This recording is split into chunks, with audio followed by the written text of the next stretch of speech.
Greetings and salutations. I wasn't going to film today because I woke up and I'm not having a great mental health day. But you know what? Why not just make it worse by reading The Last Olympian? That's what I always say. The bookmark of today is this one from my sister. It says a long time ago on a galaxy far, far away. Alright, Percy describing the day with Rachel as it was a hot August day. Rachel really is August girl in the Betty James trio of Percy and Annabeth, huh? Rachel was into urban art projects and feeding the homeless and going to protest rallies to save the endangered yellow-bellied sapsucker and stuff like that. I'd never even seen her wear a dress, so it was hard to imagine her learning to be a socialite. I am in love with Rachel Elizabeth Dare. This is not a drill. I am in love with her. The sunlight made her hair look like fire. Your hair is winter fire, January embers, my heart burns there too. I can't pretend I hadn't thought about Rachel. She was so much easier to be around than some other girls I knew.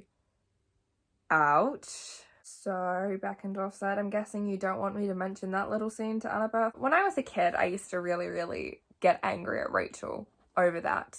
And I don't think Rachel's done anything wrong. She spent this summer with this guy. She thinks he likes her back because he kind of does. Because his feelings are complicated. He's a 16-year-old boy who obviously, and we know this towards the ending, his feelings for Annabeth are stronger, but his feelings for Annabeth are so complicated because he can't tell Annabeth because he's aware that everyone in her life has always left her, and he's also aware that there's a prophecy in a week that means that he might have to leave her too, and so he doesn't want to admit his feelings because he doesn't want to burden her like that. He doesn't want to leave her like everyone else, and he's putting himself in a position to hurt her even more if he actually admits his feelings for Annabeth. And just even thinking about his feelings for Annabeth, he has to think about the prophecy and he has to think about the war. His feelings for Rachel, a girl who he knows likes him, who's pretty, who's smart, who's funny, who's artistic, who's creative, they're a lot simpler, and so it's a lot easier for himself to just admit that attraction. So he's very likely was flirting back with Rachel all summer and has given Rachel reason to believe that he likes her too, and so Rachel was just acting on that. She did not do a single thing wrong. And I don't think Percy's necessarily in the wrong either. Him and Annabeth aren't really anything yet, but if anyone was in the wrong in that situation, it would be Percy, and I used to just not realise that because of my own internalised misogyny as a kid. Beckendorf pulled a piece of paper out of his pocket. I thought it was a map or something, and then I realised it was a photograph. He stared at it in the dim light, the smiling face of Selena Beauregard, daughter of Aphrodite. They started going out last summer after years of the rest of us saying, duh, you guys like each other. Even with all the dangerous missions, Beckendorf had been happier this summer than I'd ever seen him. We'll make it back to camp, I promised. For a second I saw worry in his eyes. Then he put on his old confident smile. You bet, he said. Let's go blow Kronos back into a million pieces. 1, that shit hurts. Quite a bit, thank you very much. That hurted me. But 2, I don't know that I've ever realised this before, but like that is such a parallel of Percy and Annabeth. The photo Beckendorf was holding, like Percy holding keeping Annabeth's photo with him. Sea of Monsters, the years of everyone else at camp saying like, yeah, you guys like each other, and being happy despite all of the monsters and the dangerous missions. That quite perfectly actually parallels Percy and Annabeth, which I think would also drive home the idea in Percy's head of he's probably not surviving this prophecy. Don't say anything to Annabeth because you have to leave her, and it's so complicated if you tell her how you feel, because obviously Beckendorf doesn't make it back to camp, doesn't make it back to Selena, and Percy probably sees the similarities between them and him and Annabeth, and also believes that he won't make it back, and then he has to see the aftermath of what that does to Selena. Oh my god! Then I did something I hadn't planned on. It was probably stupid, it definitely jeopardized our mission, but I couldn't help it. If you want to live, I told him, get off this ship now. Tell the other demigods. Then I shoved him down the stairs and sent him tumbling to the next floor. That is Percy's fatal flaw. That right there. The thing about Beckendorf's death is that he really didn't even... It's not like he didn't try to survive, but he understood the situation, and he understood that that was a sacrifice he had to make, and because he was such a good person, he just made it. He gave Percy a warning and then didn't even think twice about it. So anyway, fuck Luke Stellan. I genuinely have no memory of Percy talking to Poseidon here, of Poseidon looking like essentially, in my head, he just kind of looks a bit like King Triton from The Little Mermaid. Got no memory of this. Interesting. It's so weird how there are, like, entire sequences that I, like, do not remember even in the slightest. Yet there are other parts that I can remember word for word from these books. Memory's weird. He told me I would know when to spend it, but so far I hadn't figured out what he meant. All I knew was that it didn't fit the vending machine to the school cafeteria. I fucking love the implication that Percy literally tried to put the sand doll Poseidon gave him in the vending machines at his school cafeteria. That is brilliant. Yes, thank you, Percy. The widest many at camp is 4 summers ago. Some had left and never come back. Some had died fighting. Others, who we tried not to talk about, had gone over to the enemy. The ones who were still here were battle-hardened and wary. There was little laughter at camp these days. Even the Hermes cabin didn't play so many pranks. It's hard to enjoy practical jokes when your whole life feels like one. I know that Camp Half-Blood isn't, like, actually my home, that it is a fictional universe that I've just substituted. My dog just barked, I apologize. I've substituted as my home because of my childhood and stuff. I found solace in these books, and camp became my home through escapism. But even just hearing about camp like that, as myself, as someone who just likes this fictional world, it's heartbreaking. So I can only imagine what the characters feel seeing their literal home look like this. Annabeth ran in right behind him, and I'll admit my heart did a little relay race in my chest when I saw her. It's not that she tried to look good. We'd been doing so many combat missions lately, she hardly brushed her curly blonde hair anymore. And she didn't care what clothes she was wearing, usually the same old orange camp t-shirt and jeans, and once in a while her bronze armour. Her eyes were stormy grey. Most of the time we couldn't get through a conversation without trying to strangle each other. Still, just seeing her made me feel fuzzy in the head. Last summer, before Luke had turned into Kronos and everything went sour, there had been a few times where I thought maybe, well, that we might get past the strangle each other phase. I'm glad you're not dead, seaweed brain. Thanks, I said. Me too. Don't know why I'm about to cry over that. Alright, Ashlee. We looked eyes. I thought of a different time last summer under Mount St. Helens when I thought I was going to die, and she kissed me. She cleared her throat and looked away. Prophecy. Right. You idiots, just talk about it, please. A half-blood of the eldest dogs. Percy, Annabeth interrupted. That's gods, not dogs. Oh, right, I said. Being dyslexic is one mark of a demigod, but sometimes I really hate it. Just little moments like that, they just make me really happy. I just really, really love these books. I don't need time. If I die, I die. I can't worry about that, right? Annabeth's hands were shaking a little. She wouldn't meet my eyes. She just doesn't want to lose him. This book actually pains me. Like, genuinely is hurting me. Selena's starting to cry when they mention the spy. I don't know that I've ever even noticed that before, but she starts crying again when the spy is brought up. His blue silk pajamas had WD monogrammed on the pocket. Seriously, who had monogrammed pajamas? I really want monogrammed pajamas, I always have. Honestly, if you're going to curse another cabin, cursing them to speak only in, like, poetry and rhyming couplets for a while is, like, one of the best you could do, because it's relatively harmless. It doesn't hurt anyone. It just really pisses people off, which is what you want when you're in a rivalry. Sorry, I just got up to one of my favourite quotes. I didn't realise it was here. I found myself staring at her, which was stupid since I'd seen her a billion times. She and I were about the same height this summer, which was a relief. Still, she seemed so much more mature. It was kind of intimidating. I mean, sure, she'd always been cute, but she was starting to be seriously beautiful. Once again, my expectations for men and relationships are up here, and Percy's Jackson is the cause. I made a TikTok about this recently, but the amount of people I get commenting on all of my Percy Beth content being like, oh, but they're related. And I know some of you might be thinking, aren't all demigods related on the godly side, and doesn't that make dating gross? But the thing is, the godly side of your family doesn't count, genetically speaking, since gods don't have DNA. A demigod would never think about dating someone who had the same godly parent. Like, 2 kids from Athena cabin? No way. But a daughter of Aphrodite and a son of Hephaestus, they're not related, so it's no problem. Honestly, the funniest part of this entire series is Percy being like, anyway, for some strange reason, I was thinking about this as I watched Annabeth. Like, I wonder why you're thinking about how you're allowed to date other demigods while looking at Annabeth. That's so strange, Percy, yeah. You know, she brushed her hair behind her ear like she does when she's nervous.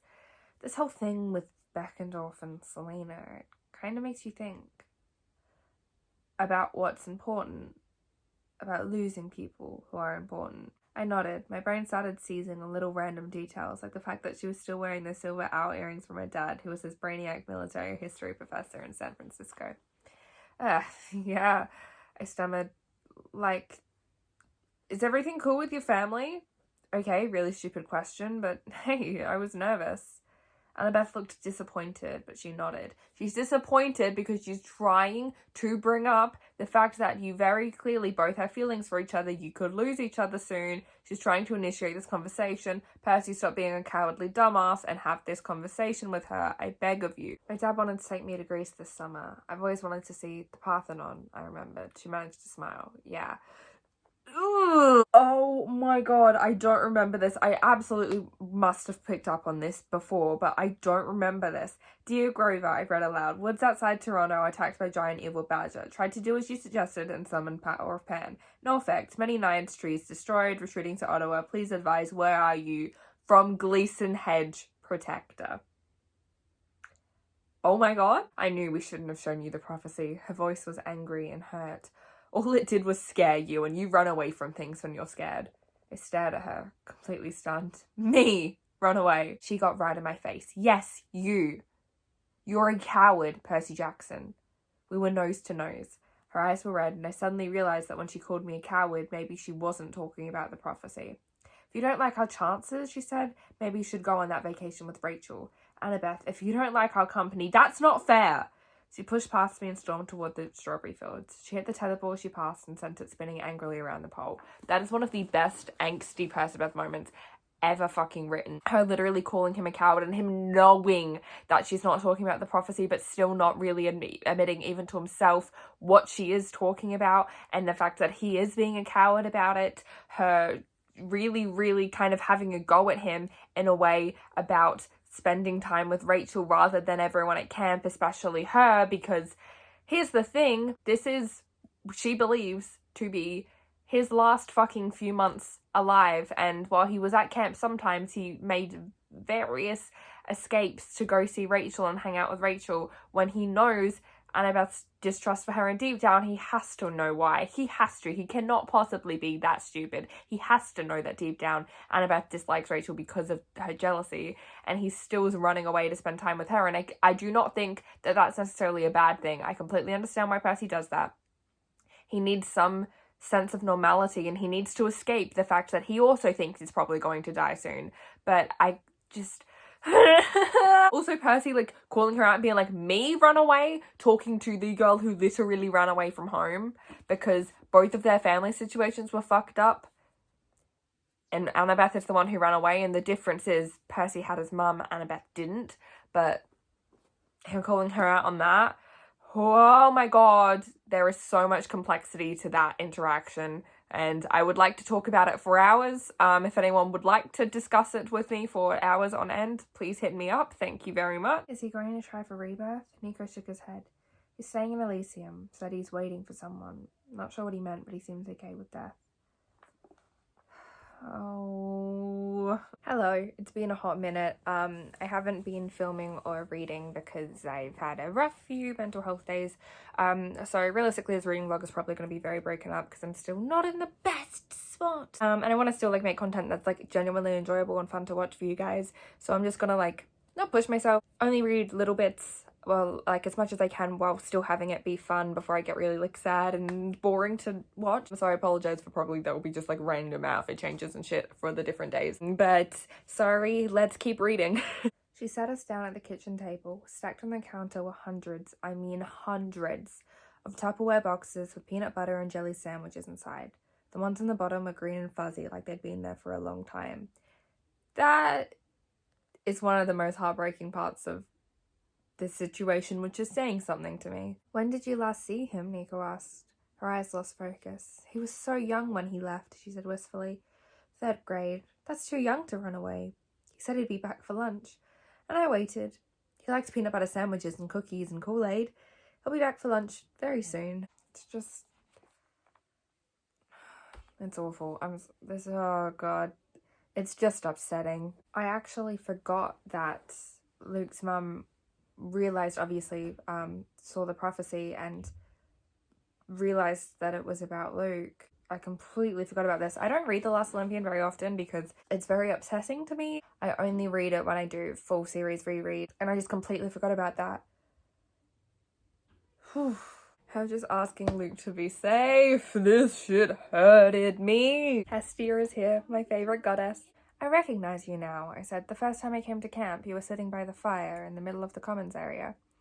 You did not stop to talk, the girl recalled sadly. Alas, most never do. Nico talked to me.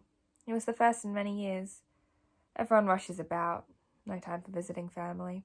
I love Nico. I just love Nico. The fact that Nico took the time to stop and talk to her, because Nico can recognize other outsiders and he tries to be inclusive and he cares about people so deeply. I adore Nico D'Angelo. But it sounds like Percy's doing something noble. I wish I had that much courage. I got a lump in my throat. I didn't get compliments like that too much. That breaks my heart because Percy should get compliments like that more often. He should be recognized for the incredible hero that he is. He's pretty much only ever reminded of the things he does wrong or the people he doesn't save, and he should be reminded that he is a hero and he is brave and he is courageous and he saves people. That's just really upset me because Percy's a very personal character to me. I obviously feel very, very attached to him and care very deeply for him, and I just wish that he knew how brave he was and how kind he was and the amount of people he saved. I wish that was what he heard more so than the things he didn't manage to do, the impossible that he doesn't manage to do sometimes. He was supposed to raise white sails when he came home to Athens, except he forgot. Nico muttered and his father jumped off the palace roof in despair. But other than that, it was a great idea. I love Nico. The Door of Orpheus, the dude with the harp. Dude with the lyre, Nico corrected. I also play the lyre. Oh, a liar and a player too. I've met too many men like you. Oh no, I'm not like that. I'm gonna stop. I was worried, I said. Where have you been the last 2 months? Grover smiled. The last 2 months? What are you talking about? We haven't heard from you. Juniper's worried. We sent Iris messages, but hold on. The little son of Neptune foreshadowing. What month is this? August slipped away like a moment in time. It led straight to the land of Hades, and that was almost always a one-way trip. A one-way trip, a very hard fall. Mrs. Dodds, I said. She bared her fangs. Welcome back, honey. Her 2 sisters, the other Furies, swooped down and settled next to her in the branches of the poplar. You know Elector? Nico asked me. If you mean the hag in the middle, yeah, I said. She was my math teacher. Why am I nostalgic about seeing Mrs. Dodds? Why does this make me happy? Percy's being very hard on Nico, calling him a traitor and stuff, not really. Okay, he could have mentioned that Hades wanted to talk to you, but he probably wouldn't have gone, and Nico still is actually trying to help. This is legitimately the only way to win this battle, and I understand Percy's whole loyalty thing. He probably would have gone along with it if Nico had been honest, but he has to understand that Nico is still a child, just kind of listening to his dad as well. I think he's just being a bit harsh on Nico. Oh my god. Oh my god. Next to me, Nico knelt. I wished I had my sword so I could cut his stupid head off. Did not remember that little... Oh my god. You would do well to listen more and talk less, boy. Talk less. What?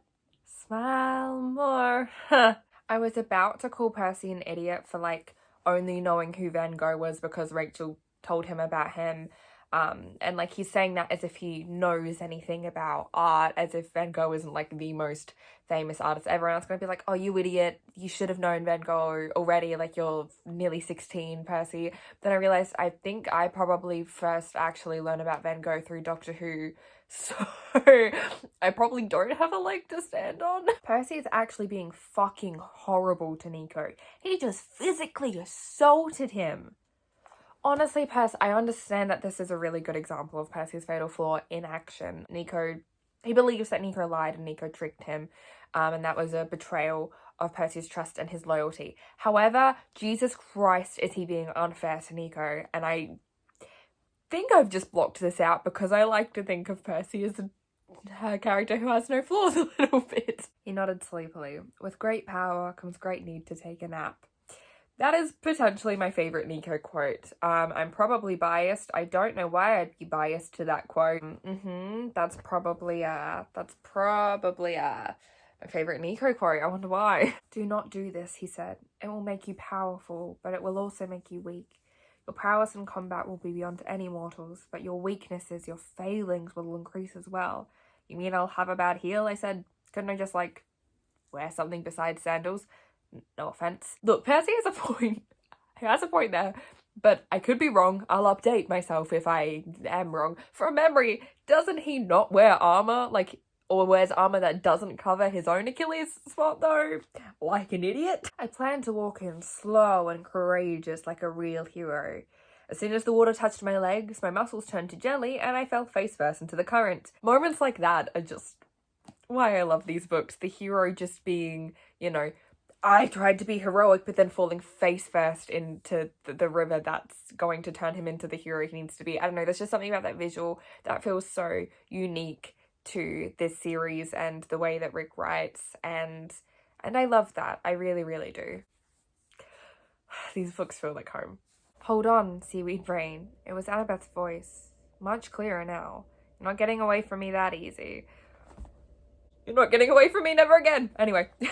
The cord strengthened. I could see Annabeth now, standing barefoot above me on the canoe lake pier. I'd fallen out of my canoe. That was it. She was reaching out a hand to hold me up, and she was trying not to laugh. She wore an orange camp t-shirt and jeans. Her hair was tucked up in a Yankees cap, which was strange because that should have made her invisible. You are such an idiot sometimes, she smiled. Come on. Take my hand. Memories came flooding back to me, sharper and more colourful. I stopped dissolving. My name was Percy Jackson. I reached up and took Annabeth's hand. That's my favourite moment in this. Oh my god, no, I have so many favourite Percy moments, but that's really up there. That's really a good tier moment. Oh my god, the symbolism of Annabeth being Percy's tie to the mortal world, and also like his tie to his demigod self and like the Olympian world. Good shit. That is some good shit. Also, same energy as, but it's not just someone to hold on to. It's someone to help pull you back. Lydia, you go with Styles. Same energy. I whirled through the ranks, slashing redcoats to dust. Those redcoats don't wanna with me because I'm a weed. That's not it. This is why white people shouldn't rap Hamilton. Friendly reminder, just this whole thing with Hades. Because, like, big three kids are already so ridiculously powerful. Give them the curse of Achilles and, like, he's legitimately as powerful as a god. She frowned. What is it? What's what? I asked. You're looking at me funny. I realized I was thinking about my strange vision of Annabeth pulling me out of the Styx River. It's, nothing. That was definitely meant to say River Styx, I believe. Anyway, a cute little moment there, though, is my point. We passed under a big marble archway with statues of Zeus and Hera on either side. Annabeth made a face at the Queen of the Gods. Hate her, she muttered. Fucking mood, Annabeth. God, I love the mental image of, like, 7-year-old Annabeth going to beat the shit out of Luke with a hammer.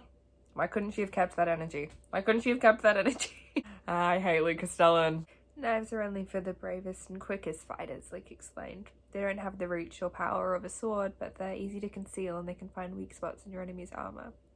It takes a clever warrior to use a knife. I have a feeling you're pretty clever. Talia grinned. We'd better get going, Annabeth. We have a safe house on the James River. We'll get you some clothes and food. You're not going to take me back to my family? She said. Promise? Luke put his hand on her shoulder. You're part of our family now. I promise I won't let anything hurt you. I'm not going to fail you like our families did us. It just hurts. Because he did.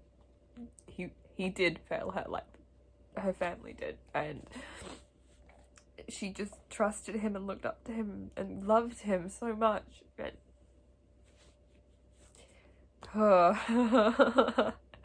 That really hurts. I bowed awkwardly. Lord Hermes, Oh, sure, one of the snakes said in my mind. Don't say hi to us. We're just snakes. I love George and Martha. Last thing, Hermes looked at me. She said to tell Percy, remember the rivers. And, something about staying away from her daughter. I'm not sure whose face was redder. Annabeth's or mine. I love the mutual pining. The mutual pining is simply everything to me. You should have saved him when you had the chance, Hermes growled at Annabeth. You're the only one who could have. I tried to step between them. What are you talking about? Annabeth didn't. Don't defend her, Jackson. Hermes turned the cattle prod toward me. She knows exactly what I'm talking about. Maybe you should blame yourself. I should have kept my mouth shut, but all I could think about was turning his attention away from Annabeth. This whole time he hadn't been angry with me, he'd been angry with her. Maybe if you hadn't abandoned Luke and his mum. Percy has a fucking point, and it is the audacity that Hermes has to blame Annabeth for that. Blaming Annabeth for finally standing up to Luke's manipulation and not actually running away with him. The audacity that he has, because that wouldn't have saved Luke, really. Okay, maybe Luke wouldn't have died, but Luke never would have become a hero had that been a hero. You know, according to the Percy in the story, never would have become a hero had that been what happened. Like, just fuck Hermes. Hermes said you bear the curse of Achilles. Hestia said the same thing. Did you bathe in the river Styx? Don't change the subject. Percy, did you or not? Maybe a little. I love him. Oh no, Luke, what were you thinking? So now you're worried about Luke again, I grumbled. She stared at me like I just dropped from space. What? Forget it, I muttered. Communicate! Say that this story is real and is happening and I am immortal and not a demigod. I would much rather be put to sleep while Manhattan is invaded than, like, be consciously awake for it. So, a blessing in disguise? That's all I'm saying. Also, I can't remember when it was released. I think it was brought out in, like, 2013 or 2014. But there was that deleted chapter where Percy saw, Nancy Boba Fett, like, asleep in the city. I can't even remember anything about it. I just remember that existed. And I kind of wish that I understand that it was most likely cut for a reason. But would it be nice to have that little moment with Nancy Boba Fett, that little full circle, little nostalgia to the Lightning Thief? I'll go with Percy, she said. Then we'll join you, or we'll go wherever we're needed. Somebody in the back of the group said, no detours, you two. There were some giggles, but I decided to let it pass.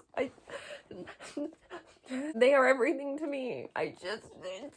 It's everyone rooting for them. It's the mutual pining. It's the best friends to lovers. I love them. Long story. I bet my adventures were more dangerous than yours, Jackson. Complete lie, I said. We'll see, she promised. After this is over, you, Annabeth, and me. Cheeseburgers and fries to that hotel on West 57th. That makes me so happy. It also has the same energy as, like, the end credits Avengers scene. Wait here, I told Annabeth. Percy, you shouldn't go alone. Well, unless you can breathe underwater, she sighed. You are so annoying sometimes. Like when I'm right? Trust me, I'll be fine. I've got the curse of Achilles now. I'm all invincible and stuff. Annabeth didn't look convinced. Just be careful. I don't want anything to happen to you. I mean, because we need you for the battle. I grinned. Back in a flash. I kept my eyes on Annabeth. She nodded reluctantly. All right, get moving. Before I could lose my courage, I said, don't get a kiss for luck? It's kind of a tradition, right? I figured she would punch me. Instead, she drew her knife and stared at the army marching toward us. Come back alive, seaweed brain. Then we'll see. I figured it was the best offer I would get, so I stepped out from behind the school bus. 1, love how disappointed Percy sounds. 2, the fact that is the only instance where Percy, like, really flirts with Annabeth. Because he just kind of is like, may as well before I die. 3, what an idiot. The fact that he expects Annabeth to punch him. Like, no, she did kiss you that first time. It wasn't just for luck. She fucking likes you, you dumbass. Obviously she's gonna flirt back because she's not as big of a coward as you. Behind me, Annabeth cried out in pain. Annabeth! I turned in time to see her fall, clutching her arm. A demigod with a bloody knife stood over her. In a flash, she understood what had happened. He'd been trying to stab me.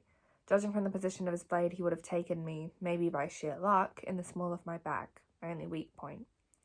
Annabeth had intercepted the knife with her own body. But why? She didn't know about my weak spot. No one did. I locked eyes with the enemy demigod. He wore an eye patch under his war helm. Ethan Nakamura, the son of Nemesis. Somehow he'd survived the explosion on the Princess Andromeda. I slammed him in the face with my sword hilt so hard I dented his helm. Get back! I slashed the air in a wide arc, driving the rest of the demigods away from Annabeth. No one touches her. That, dear God, that is one of my favourite fucking moments. Just Percy being protective and Annabeth sensing where his Achilles spot is without him actually saying it, but him being all protective and... I turned to thank Michael Yu, but the words died in my throat. 20 feet away, a boat lay in the street. Its owner was nowhere to be seen. I searched the wreckage on my side of the bridge. I stared down at the river. Nothing. I yelled in anger and frustration. The sound carried forever in the morning stillness. That legitimately fucking haunts me, not gonna lie to you. Selena pressed a cool cloth to Annabeth's forehead. This is all my fault. No, Annabeth said weakly. Selena, how is it your fault? Selena threw her arms around me, then she pushed back awkwardly, glancing at Annabeth. Sorry. Thank you, Percy. The fact that she knows how jealous Annabeth can get fuels my headcanon that, like, Annabeth did talk to Selena about her feelings for Percy and probably ranted to her for a while when Percy wasn't at camp and was hanging out with Rachel about Percy and Rachel. You're cute when you're worried, she muttered. Her eyebrows got all scrunched together. You are not going to die while I owe you a favour, I said. Why did you take that knife? You would have done the same for me. It was true. I guess we both knew it. He takes it a little bit too far when he falls into Tartarus with her. I mean, I'm glad that he did. Percy wouldn't have survived Tartarus if he was alone. Annabeth wouldn't have survived Tartarus if she was alone. They survived because they were together and they kept fighting because they were together. However, like, he just really took you would have done it for me quite far. Where is the spot? I wasn't supposed to tell anyone, but this was Annabeth. If I couldn't trust her, I couldn't trust anyone. The small of my back. She lifted her hand. Where? Here? She put her hand on my spine and my skin tingled. I moved her fingers to the one spot that grounded me to my mortal life. 1,000 volts of electricity seemed to arc through my body. You saved me, I said. Thanks. She removed her hand, but I kept holding it. That is the most intimate moment we ever see. Not only just between Percy and Annabeth, that is the most intimate moment we see in any of the, like, Ride and Verse books. You can't change my mind. That is simply a fact. Annabeth blaming herself for the entire war, especially after Hermes. And she's just angry at herself for not saving him or killing him. That's my baby.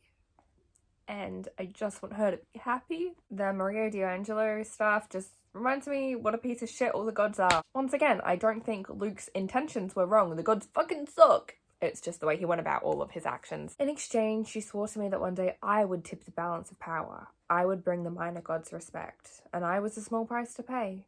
Great mum. Percy has a point. I understand that Luke was just a kid when everything with his mum went down. And I understand how traumatic that would be as a child. Just being so terrified of your mother that way. But I do also really, really, really feel bad for May. She just wants her son there. She wants to be a good mother to him, but the gods have made that impossible for her. It breaks her heart so much every time Luke leaves, and I understand why Luke leaves, and that is certainly not the worst thing Luke has ever done, nor do I think that was any of the wrong decisions that Luke made. He did a lot of things that were the wrong decision, I don't think. Running away from home was necessarily one of them, but I just feel really bad for May Castellan. Percy, you can't start feeling sorry for Luke. We all have tough things to deal with. All demigods do. Our parents are hardly ever around, but Luke made bad choices. Nobody forced him to do that. Exactly, Talia. Fucking exactly. It makes me happy to just truly see Percy being a leader. Like, when he's giving out orders for the battle, you can really see that he is meant to be a leader, and he is the leader of camp. It's just really, really nice to see him being sure of himself and confident in the orders he's giving, and it's nice to always watch him go from this really insecure, lonely 12-year-old to the legitimate leader of a camp. Percy creating a hurricane is one so powerful and such a fantastic example of how fucking powerful the big three kids are, but two, the fact that he doesn't realize that he's doing it. Like, Grover's just like, how are you doing that? And he looks down and he's like, whoa, cool. Light of my life. The party ponies, like, coming to the rescue in the middle of battle. Name anything that gives that same amount of serotonin. I dare you. Percy, for so much of my life, I felt like everything was changing all the time. I didn't have anyone I could rely on. I ran away when I was 7. Then with Luke and Talia, I thought I'd found a family, but it fell apart almost immediately. What I'm saying, I hate it when people let me down, when things are temporary. I think that's why I want to be an architect, to build something permanent, a monument to last 1,000 years.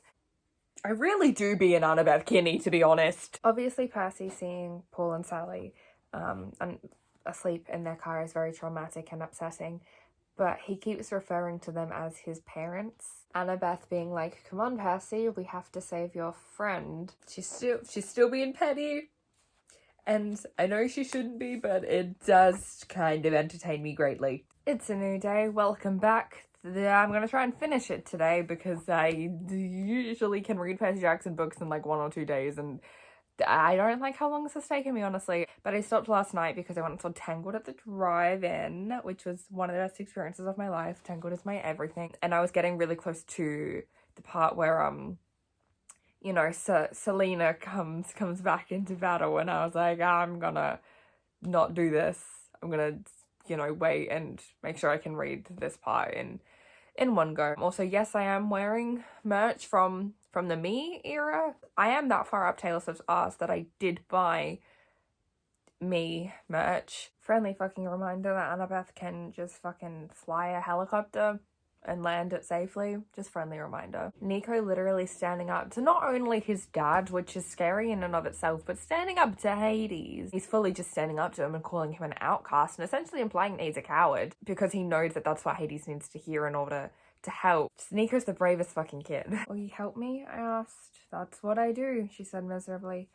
I help my friends. I felt like a complete jerk. I wanted to pull her aside and explain that I didn't mean for Rachel to be here, that it wasn't my idea, but we had no time. Percy, like, his choice in who he actually wants to be with is very clear in that moment there. I understand that that's also just implying that Rachel is kind of a little bit of an inconvenience, and, you know, Annabeth had to risk her life to save her in the middle of this battle when Annabeth has injured herself.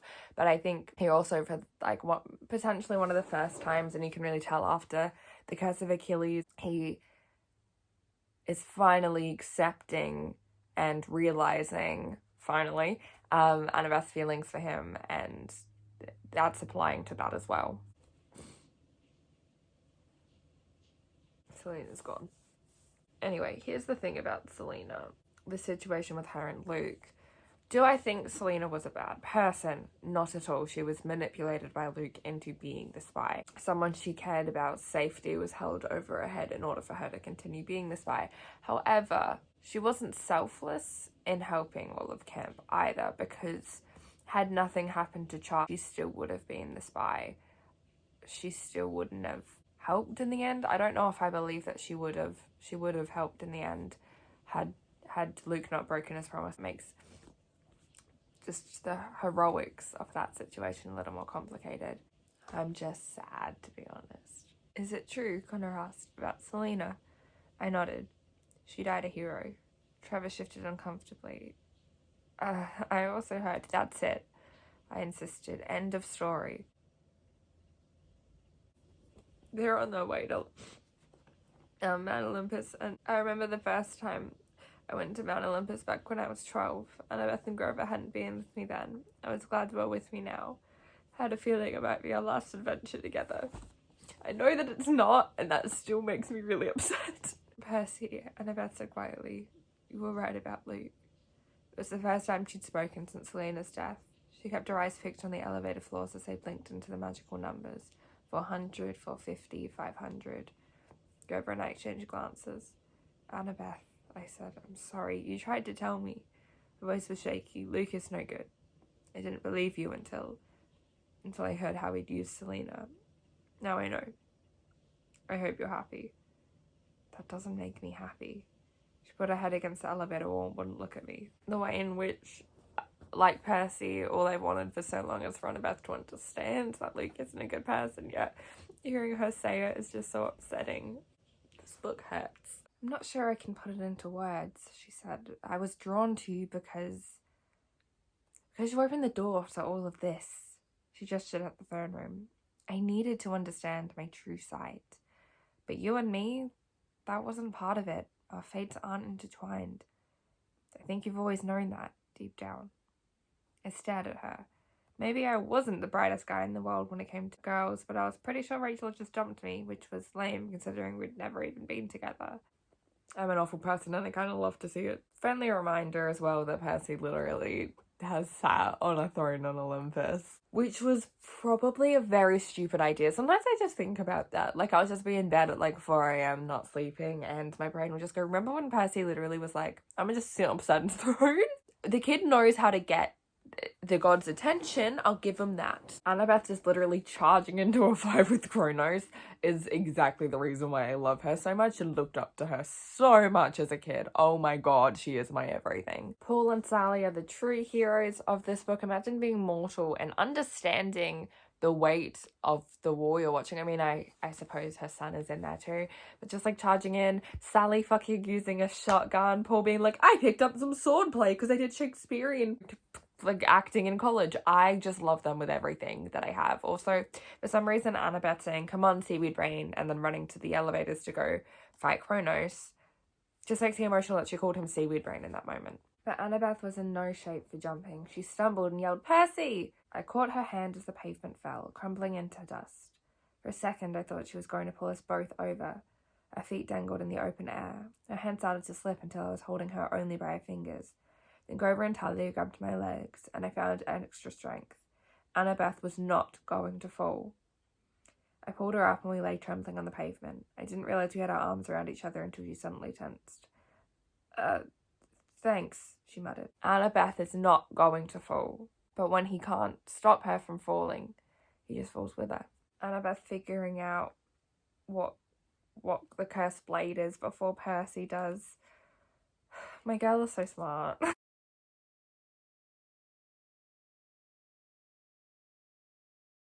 Okay, I just had to take like a 10-minute break because I was crying. Oh my god. That's cute. I did a little time lapse of me reading that chapter, so I hope you enjoyed that. Hope I didn't look too ugly while I cried, although I know I look ugly when I cry, but like, you've already seen that on this channel because of my Tower of Nero book talk, so we're not holding back now. Just shout out to she looked at me like she was drinking in the fact that I was still here quote, because invented romance, that is simply everything to me. Also shout out to Annabeth, like friend zoning Luke, brother zoning Luke as he died. My girl. Next to me, Annabeth's knees buckled. I caught her, but she cried out in pain and I realized it had grabbed her broken arm. Oh gods, I said. Annabeth, I'm sorry. It's alright, she said as she passed out on my arms. I suppose I won't destroy you and that little girl now. Annabeth saved Olympus, I told her. She convinced Luke to stop Kronos. They're a world away and a half, but I figured our lives would be safe. At least for a little while. Yeah, for a very short while, buddy. You have done well, my lieutenant. You have made me proud, and all those hunters who perished today in my service will never be forgotten. They will achieve Elysium, I am sure. She glared pointedly at Hades. He shrugged, probably. I love that. Not me about to cry again at Annabeth being crowned architect of Olympus. I'm fine. I glanced back. Annabeth was trying not to meet my eyes. Her face was pale. I flashed back to 2 years ago when I thought she was going to take the pledge of Artemis and become a hunter. I'd been on the edge of a panic attack thinking that I'd lose her. Now she looked pretty much the same way. I thought about the 3 fates and the way I'd seen my life flash by. I could avoid all that. No aging, no death, no body in the grave. I could be a teenager forever, in top condition, powerful and immortal, serving my father. I could have power and eternal life. Who could refuse that? Then I looked at Annabeth again. The gods were glaring at me, but Annabeth had her hands over her mouth. Her eyes were shining, and that kind of made up for it. I should not have gotten mad at Annabeth. When Luke visited her in San Francisco, well, I knew she would have a part to play in his fate. I foresaw that much. I thought perhaps she could do what I could not and save him. When she refused to go with him, I could barely contain my rage. I should have known better. I was really angry with myself. Yeah, you should have fucking known better, Hermes, to be honest. I want to be a regular guy. I want to grow up, have, you know, a regular high school experience. And my daughter, I couldn't leave her. I admitted my throat dry. Or Grover, added quickly, or spare me. I once warned you, Percy Jackson, that to save a friend you would destroy the world. Perhaps I was mistaken. You seem to have saved both your friends and the world. Think very carefully about how you proceed from here. I've given you the benefit of the doubt. Don't mess up. That's her little, like, approval. It's also the love story energy of it all. The love story about Taylor Swift energy of it all. You talk to her mom, go pick out a white dress. 7 half-bloods shall answer the call. To storm or fire, the world must fall. An oath to keep with a final breath, and foes bear arms to the doors of death. We've got the next prophecy. Percy, Apollo said, I wouldn't worry too much. The last great prophecy about you took almost 70 years to complete. That's what may not even happen in your lifetime. Rachel kissed me on the cheek. Goodbye, Percy, she whispered. And I don't have to see the future to tell you what to do now, do I? Her eyes seemed more piercing than before. I blushed. No. Good, she said. I love Rachel so much. Okay, you know I'm gonna read this whole thing. Hey, Annabeth slid next to me on the bench. Happy birthday. She was holding a huge misshapen cupcake with blue icing. I stared at her. What? It's August 18th, she said. Your birthday, right? I was stunned. It hadn't even occurred to me, but she was right. I turned 16 this morning. The same morning I'd made the choice to give Luke the knife. The prophecy had come true right on schedule, and I hadn't even thought about the fact that it was my birthday. Make a wish, she said. Did you bake this yourself? I asked. Tyson helped. That explains why it looks like a chocolate brick, I said, with extra blue cement. Annabeth laughed. I thought for a second, then blew out the candle. We cut it in half and shared, eating with our fingers. Annabeth sat next to me and we watched the ocean. Crickets and monsters were making noise in the woods, but otherwise it was quiet. You saved the world, she said. We saved the world. And Rachel is a new oracle, which means she won't be dating anybody. You don't sound disappointed, I noticed. Annabeth shrugged. Oh, I don't care. She raised an eyebrow. You got something to say to me, Seaweed Brain? You'd probably kick my butt. You know I'd kick your butt. I brushed the cake off my hands. When I was at the River Styx, turning invulnerable, Nico said I had to concentrate on one thing that kept me anchored to the world, that made me want to stay mortal. Annabeth kept her eyes on the horizon. Yeah? Then up on Olympus, I said, when they wanted to make me a god and stuff, I kept thinking, oh, you so wanted to. Or maybe a little. But I didn't, because I thought I didn't want things to stay the same for eternity, because things could always get better. And I was thinking, my throat felt really dry. Anyone in particular? Annabeth asked, her voice soft. I looked over and saw that she was trying not to smile. You're laughing at me, I complained. I am not! You are not making this easy. And she laughed for real, and she put her hands around my neck. I am never, ever going to make things easy for you, Seaweed Brain. Get used to it. When she kissed me, I had the feeling my brain was melting right through my body. I could have stayed that way forever, except a voice behind us growled, well, it's about time! Suddenly the pavilion was filled with torchlighting campers. Clarice led the way as the eavesdroppers charged and hoisted us both onto their soldiers. Oh, come on, I complained. Is there no privacy? The lovebirds need to cool off, Clarice said with glee. The canoe lake, Conestole shouted. With a huge cheer, they carried us down the hill, but they kept us close enough to hold hands. Annabeth was laughing, and I couldn't help laughing too, even though my face was completely red. We held hands right up to the moment they dumped us in the water. Afterward, I had the last laugh. I made an air bubble at the bottom of the lake. Our friends kept waiting for us to come up, but hey, when you're the son of Poseidon, you don't have to hurry. And it was pretty much the best underwater kiss of all time. That still makes me so happy. You'll do great. Annabeth hugged her. Funny, Annabeth seemed to get along fine with Rachel these days. I love to see it. She laced her fingers through mine. I remember what she told me in New York about building something permanent, and I thought just maybe we were off to a good start. I'm gonna cry. For once, I didn't look back.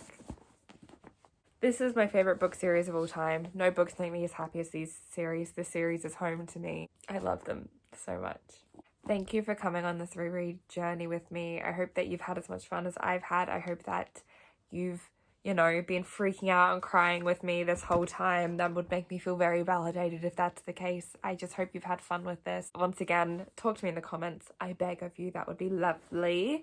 I would, you know, I just love talking to you guys in the comments. It's like one of the highlights of uploading videos for me. I will do Heroes of Olympus. I probably won't for a couple weeks. I think I'm going to take a break. There's quite a few other books that I haven't really had the time to read while making these that I would like to read before I head into Heroes of Olympus. But I will definitely also do reading vlogs of Heroes of Olympus at some point if people want to see those. Thank you so much for watching. Thank you to my patrons as always. I love you very much, and I'll see you very soon. Mwah.